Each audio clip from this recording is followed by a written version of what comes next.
All right, I think we are live. We are getting recorded. So first of all, welcome to SMB Stars, a talk show celebrating small business owners.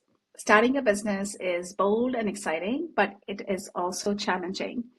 In this talk show, we put the spotlight on small business owners who have taken the bold step of starting out on their own, and we get an opportunity to learn from their incredible stories.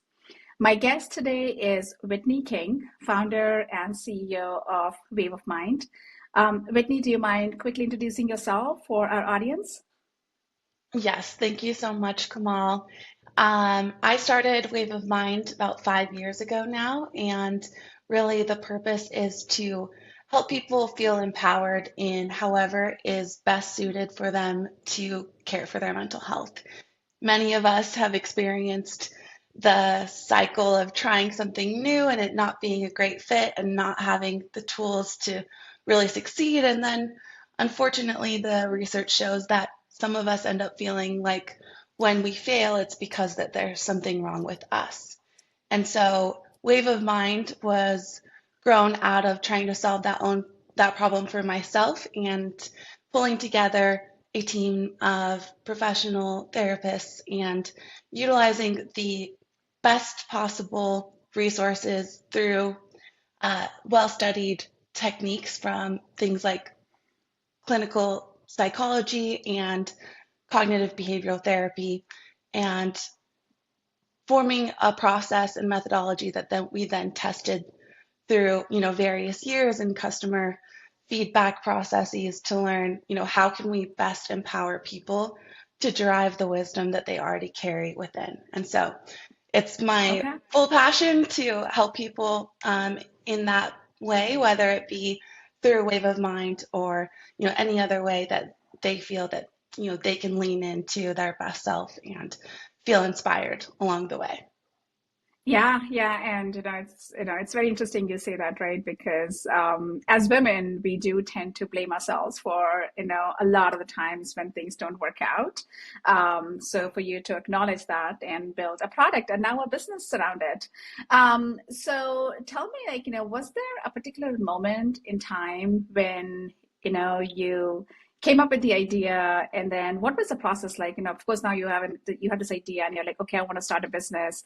So when did this happen? Like, how did this all come about?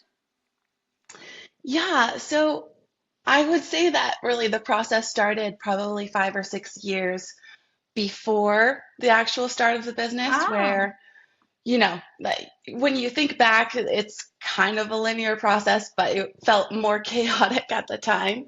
I knew I mhm, was prone to, wanting variety and challenge, and entrepreneurship was exciting to me, but I never felt like I had really the skills to do it. And I went from being an engineer to a business development manager for a plastics company, which is very different from, of course, what I do now.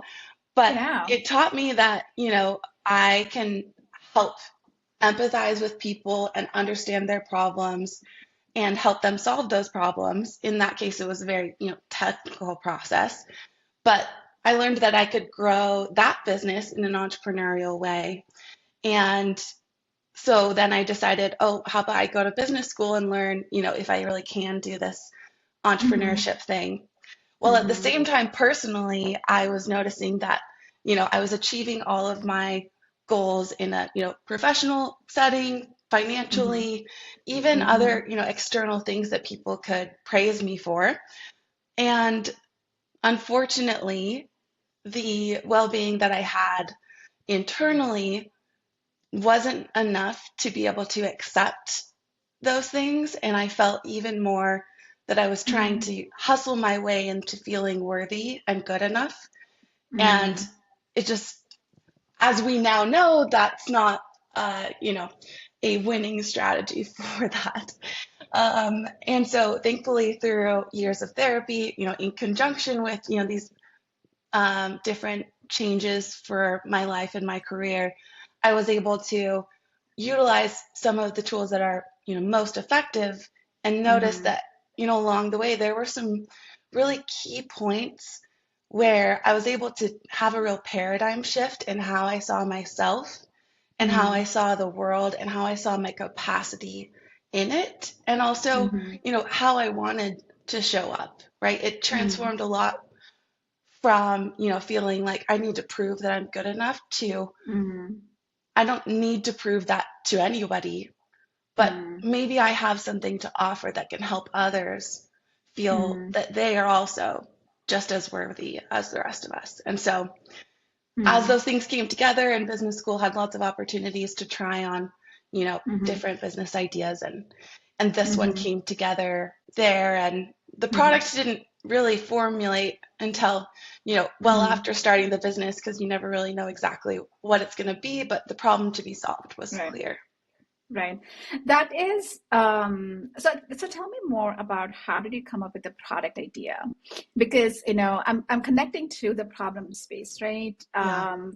A lot of us feeling like we are not good enough, and, imposter syndrome is, I suffered with it for a lot of years, and I know I'm not alone. There are so many of us out there.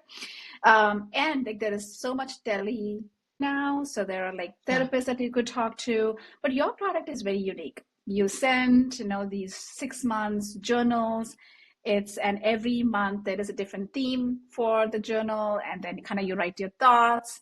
So essentially, you're not talking to anyone, but you're talking to yourself through the journaling aspect. Mm. So this is a very unique product, I would say. I don't think I have come across this in the mental health space. So tell me a little bit more about how did you come up with the product idea? Like, how did that come about? Well, I appreciate the question. It is a really interesting thing to pull together because really there wasn't a clear idea of what we were trying to create, whether it should be a product or if it should be, a digital resource, or it should be, Mm-hmm. actually helping people understand what therapy could be for them so that, the barriers to therapy could be lessened, and that the tools taught in therapy could become more Mm-hmm. accessible. And in working with clinicians in learning, what they see is most effective for their clients, and asking them, what would be ideal if every one of your clients did this one thing Mm-hmm. that would contribute to them, progressing towards that Mm-hmm. better, stronger, more resilient state of Mm-hmm. mental health that they're looking for, what would that be? And of course, everyone has a different answer, but everything kind of came closer to the problem that almost is pervasive across the board, even for us Mm-hmm. now, even as we practice the tools that work the Mm-hmm. best for us, we still have to combat these Mm-hmm. ideas that we aren't good enough, and that Mm-hmm. in order to be good enough, in order to find a quote unquote fix, Mm-hmm. we need somebody else to tell us Mm-hmm. what it is that we need, what it is we should be doing, where it is that we're going wrong. How should we And be feeling? yes, exactly. And so I want to just put a very clear statement here that our business is in no way attempting to replace therapy. The Got it. majority of people that benefit from our product are actually, regular patients within therapy. It's not a requirement. It just Got happens to it. be that, Got it. people who are in therapy often seek these extra Additional supportive tools. tools. Right. So, we're built such that wherever you are in your understanding of the tools that are practiced through the series of journals, you're able to Mm-hmm. implement them and utilize Mm-hmm. them and then continue to progress. Yeah. But the whole real formation of the product was, what works that we know of from the research. We know that journaling is effective for many reasons, Right. non-judgmental reflection and release, and validation of one's own experience, while also Yeah. being able to view one's own experience from a new perspective. And Right. then we also know that there are discrete practices within, the world of self-compassion and understanding one's core values, and how to build in the right structural pieces to one's life that then make practicing what is, what's best for that person, which they get to learn for themselves, Yeah. much more in line with what they already are leaning towards rather than it being a constant battle of, well, I should do Yeah. this or I should do that or I should do this. So it all Yeah. came together, and it genuinely took years. Okay. We had multiple products along the way, but what is, serving our community now is something that took a long time to make sure that, we were empowering people with what is not only most effective, but also easiest to implement. Of course, people still need to show up and do the work for themselves, but if Right. you show up, you will benefit. And it's okay if every Right. day isn't, a 10 out of 10 insightful, Right. peaceful moment. But as you work towards showing up for yourself and building these tools, they work 100% of the time. Okay. Okay. That is a good point that you brought up there, which is, wave of mind is not replacing therapy, but it is in addition to, if you're working with the therapy, it's an additional tool for you. Yes. Um, how did you come up with the name Wave of Mind? What does it mean, and how did you think of that? Yes, yes. So, very honestly, one of my therapists that was really impactful for me, actually at the time of creating Wave of Mind, she Mm-hmm. taught me, and she actually shows up.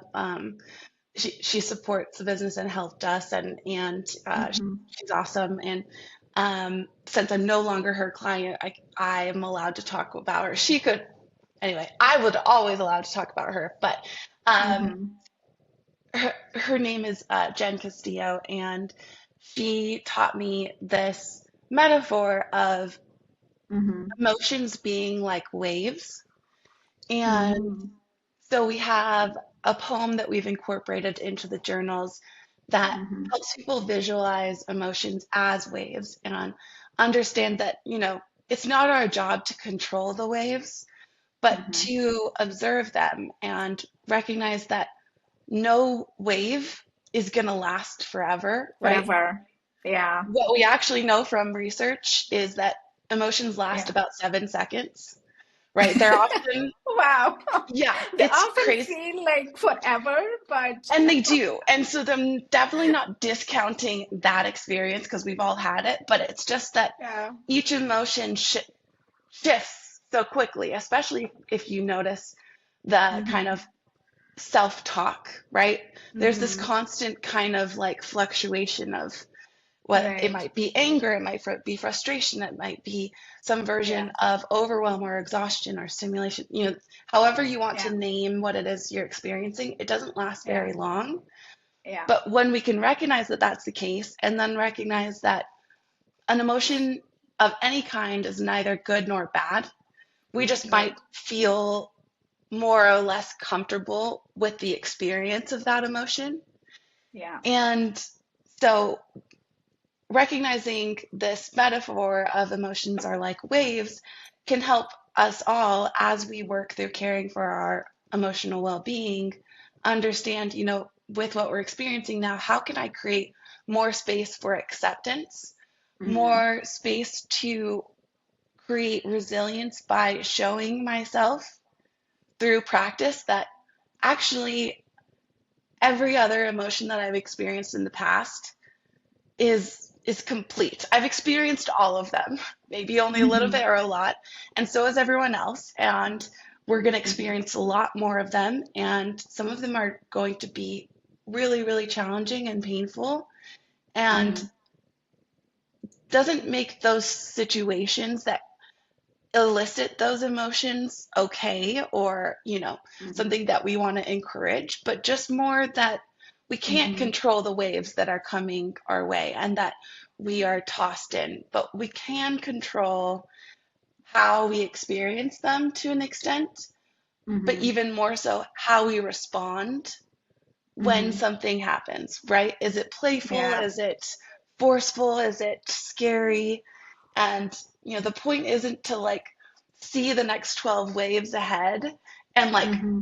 get a bunch of armor or, Yeah. there's for sure lots of different uh, Yeah. metaphors that we could utilize, but just Yeah. starting with that one place of we have this state of mind and this intellectualizing of, what is well-being, and we also Hmm. have this very embodied experience of what it is like to experience nature or, a physical, you know, vast, you know, even expansive, universal experience that we have no Hmm. control over.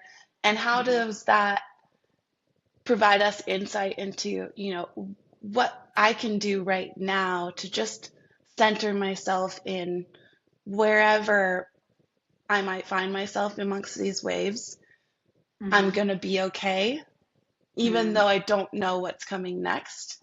And Hmm. even though the past was probably pretty hard and pretty painful. Wow. Wow. Okay, that is very deep. And Thanks to Jen. We give her the credit for that for sure. yeah, no, thanks Yeah. to her for sure. And it is so true, right? Like one of the ways it, for me also, like it took a lot to realize that no emotional state is permanent, good, Mhm. high or low. And building Yeah. anything, you kind of go through that emotional roller coaster. So now I'm like, when I'm feeling high, I give myself the chance to feel high because I know that the Yeah. feeling will not last. And when I'm feeling Mm. low, like I give myself the permission to feel low and knowing that I'm going to be okay, but I just need this time and it's okay to take the time because it's not going to last forever. So for me, like that shift was Mm. very good because when I'm high, like I experience it and I know it's not going to last. When I'm low, I give myself the permission to feel low and I know it's not going to last. Wow. That's very beautiful. And, you know, just to kind of validate the experience of we feel like things are going to last forever because that's pretty much what our, conditioning, all of us have different experiences, but across the board, our society at large pretty much says if you stand still, you're in danger. You got to keep Yes. running, Yes. right? And there's a Yes. bunch of Yeah. different things that you could like take from that, but Yeah. Yeah. back to kind of the self-help world, even though I think most of it intends to actually be helpful, if the constant message is you're not okay and you need X, Y, or Z to be okay, you need to listen to this advice, you need to do this perfectly. If you don't do all of these things perfectly and you don't feel well, it's because you failed, right? All of Yeah. those are, incorrect.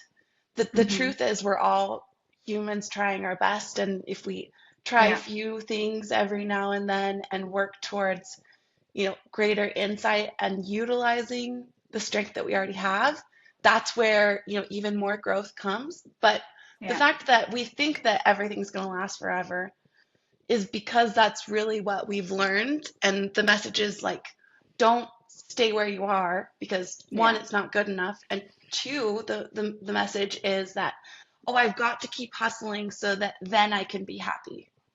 Yeah. And you think, That's, okay, then you'll be happy and then you'll forever be happy, which has never yeah. happened to anybody. Yeah. Um, so, Yeah. it's really hard. It's it breaks my heart that there are so many of us, even, people close to me, and, I experience it now, every now and then too, where you're doing the best you can and you still feel like it's not enough or that you're not enough. And Yeah. we got to change that. And we can Yeah. together. Yeah. Yeah. Awesome. All right. Now, let's pivot a little bit into the building of the business. So tell me about how, as a small business owner, like it's really tough, right, to start out on your own. You quit your job. How did you fund your business in the beginning when, of course, you had zero customers? How did you land your first customer? What was that Yeah. like? I mean, if someone is trying to start out or even thinking about starting out, like that is the Yeah. first thing. Like, what do I do? How do I fund my business? How do I get customers? So how did you go about it? Yeah. So I'm going to share with you, the honest truth. And I think that Please. hopefully there's going to be insights that people can take from it, but also the way that I think of it is really full of, gratitude and appreciation for kind of the combination of things that helped me to be able to Mm, do what I did. That if I hadn't had, mm-hmm. I wouldn't have at least had this path. It would have looked a lot different. So the first Okay. thing was, I was in business school and I had, because of, my experiences, which prior to that, there's lots of reasons, I was able to go to good university and Mm-hmm. um, the business school was, mostly paid for via scholarship, and I lived in a place that wasn't that expensive, and Mm-hmm. I had savings from my previous, sales job to really carry me through what Mm-hmm. I was doing while, also working. I worked, within the venture capital private equity space while I was in business school. And so made Mm-hmm. money while learning what it's like to, observe other people running their businesses and seeing, Mm-hmm. from my perspective and asking other people, well, did that work or did that work? Or if it did Mm-hmm. work, why did it work? And also, was that really a reasonable attribution or not, right? Mm-hmm. It's a really interesting thing to study. Anyway, all of these Mm-hmm. things, but also the business school gave me opportunities to test business ideas and through competitions that Mm. by being a part of the winning group of businesses from that competition, I was given seed money by the Oh, university. that is fantastic. Yeah, That is fantastic. it's just exactly. It's amazing, and they also put Mm-hmm. me into, a startup accelerator that was run by volunteers that were connected to the university. And Mm-hmm. so I just got not only early funding, which wasn't a ton, but it was still very Still, meaningful. yeah. And then also the right, you know, support to get some feedback early on from this community within that Mm-hmm. accelerator to, you know, Mm-hmm. get past some of those early bumps that probably would have taken me a lot longer to get through had Mm-hmm. I been trying to figure it out on my own. Okay.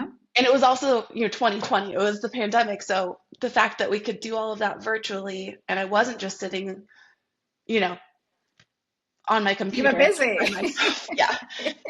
So all of those things and just, I think my life structurally, Mm-hmm. I was single at the time and I had a friend who said, "Hey, my grandpa has a basement and, you know, the family wants someone to live there just to make sure he's okay at night." So I had a free place to live and, like there was, Great. I could have taken on another job to supplement my income, but I didn't have to. And Mm-hmm. all of those things meant I could put more and more energy towards the business. And, my founder early on, my co-founder, she was, a huge support. And, Mm. you know, that first customer that we had, of course, we cried and we were so excited. And, our first product was also only $25, but that $25 was for sure the most meaningful $25 I've ever earned. For sure, for sure. Oh my gosh, that is an amazing story with the competition and being able to find your seed money through the competition. Yeah, that is fantastic. All right, so now kind of like growing the business, right? Um, as the founder in the last 4 years, I'm sure you have worn many different hats. And some Yeah. days you're thinking about sales, the other days you're thinking about the product, the other day you're thinking about something else.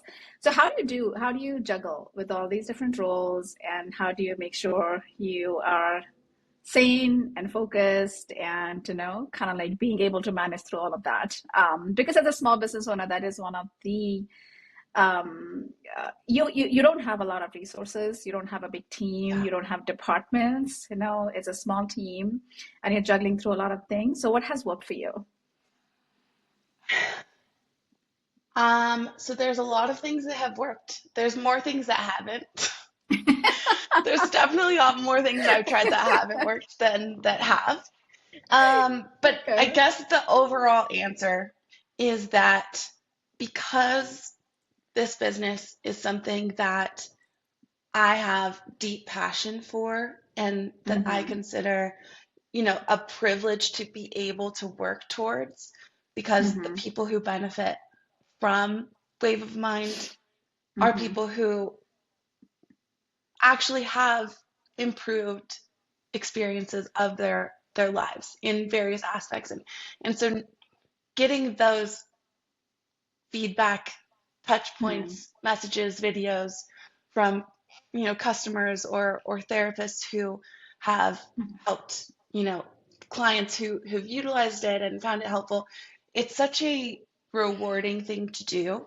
And so, Mm-hmm. to be honest, all of the how does one figure out how to scale efficiently, it's constantly changing. I could come up with a really good story of it goes like this and goes like this and then goes like this, but Yeah. it's just a lot of I need to check my own assumptions.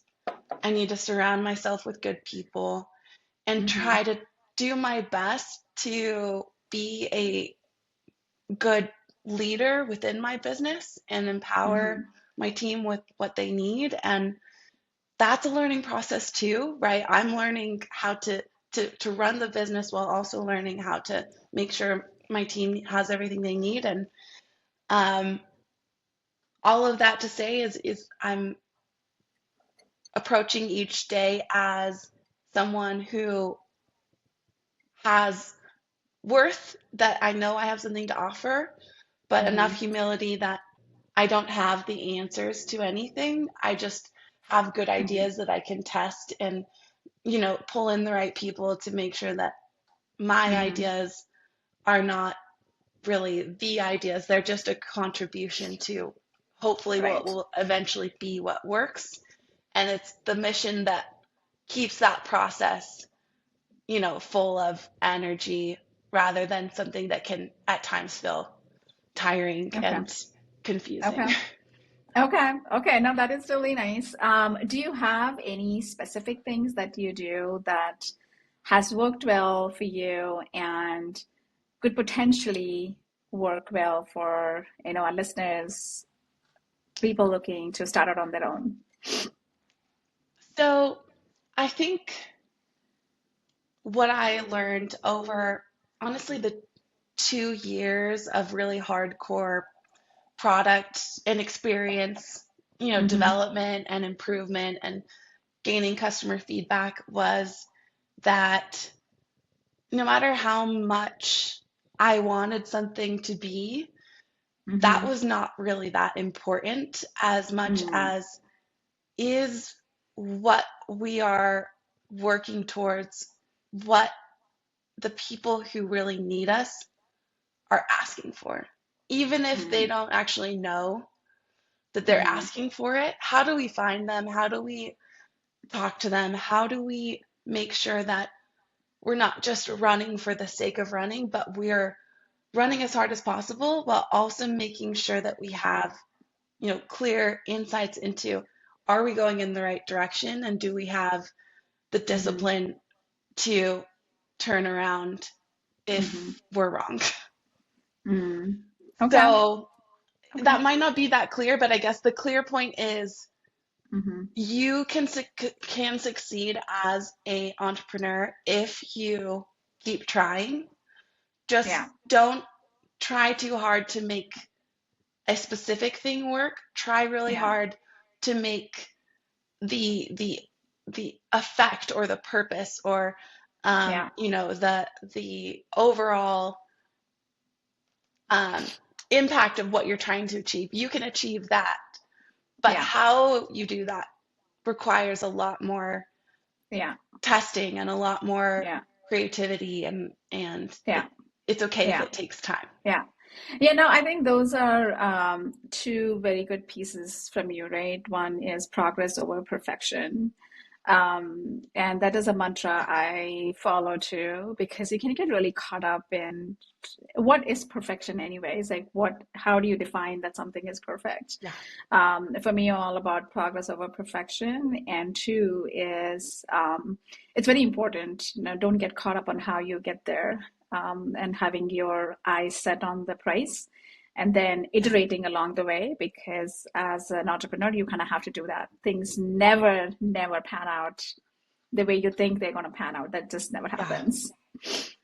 Yeah. Could perfectly Yeah. said. The Yeah. perfect thing is hard. Like I Yeah. think it's less of a focus, but I do have to catch myself of, oh, Yeah. am I actually avoiding something that I didn't know I was avoiding because I'm Yeah. worried that I won't be perfect at it. And then Yeah. I realized, Yeah. oh, I've actually been imperfect a lot and it's Yeah. okay. But you have to push yourself and I think that having, people Yeah. around you who Yeah. will help you Yeah. as you're challenging yourself Yeah. in that way can be Yeah. helpful. And so I think things like Yeah. this Yeah. community that you're creating really help with people Yeah. as they work towards, improving Yeah. in that way, improving at failing more often, I guess. Yeah, yeah, failing more often and feeling comfortable with that. Yeah. Awesome. All right, so let's pivot to our next question. I, work in technology, so I don't think this podcast will be complete if we didn't talk about Yeah. how you use technology in your business, how particularly around like digital tools. Do you do digital marketing? How do you reach out to your customers? Because that is another thing, right? We all live in a digital world now, and a lot of small business owners Yeah. are trying to figure out ways of connecting with their potential customers, building hmm awareness, creating that dialogue via digital channels. So, what tools have worked well for you, and how do you do it at Wave of Mind? So there's a lot of things that I think that my marketing team could add insight here Mm-hmm. that I won't cross over into because, in all truth, social media is terrifying to me. And I've Mm-hmm. tried a bunch of different ways to really take the lead on growing the business Mm-hmm. in that space. And Mm-hmm. it's just not where I excel. Mm-hmm. And so having the right team and making sure that I'm applying, what I can to help the marketing team be resourced with not Mm-hmm. only all of the feedback that we have, but the understanding of the product and how our market benefits from what we offer, but also just helping them as they are working towards achieving what they are great at, but I can still be of support. I think one thing that is really helpful, or I'm involved, is in the direct relationships with partners and, even affiliate partnerships, Mm-hmm. where, yes, that's part of social media, but to me, it's more about um, connecting and making sure that there is a genuine and authentic understanding of what it is that we're trying to achieve and making sure that we're offering to support to our partners and that they feel that they're in line with their values as they work with us. And so I think AI has been really helpful in refining the process of finding new affiliates and making sure our communication to them is clear. And of Mm-hmm. course, the marketing team has been of support in this Mm-hmm. too, and making sure that our resources for our partners are well organized and Mm-hmm. that our brand designer, we're utilizing, the, excellent branding that they created for us and really Mm-hmm.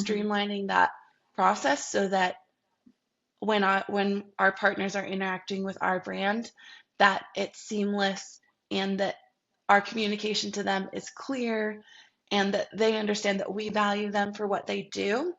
And, Mm-hmm. for example, many of our affiliates on Instagram are Mm-hmm. therapists. And so we're not in any way trying to interfere with their therapeutic process or get them to say, Mm-hmm. one specific thing, but we are trying to help them um, understand the resources that we have available and make sure that they get to Right. try the product.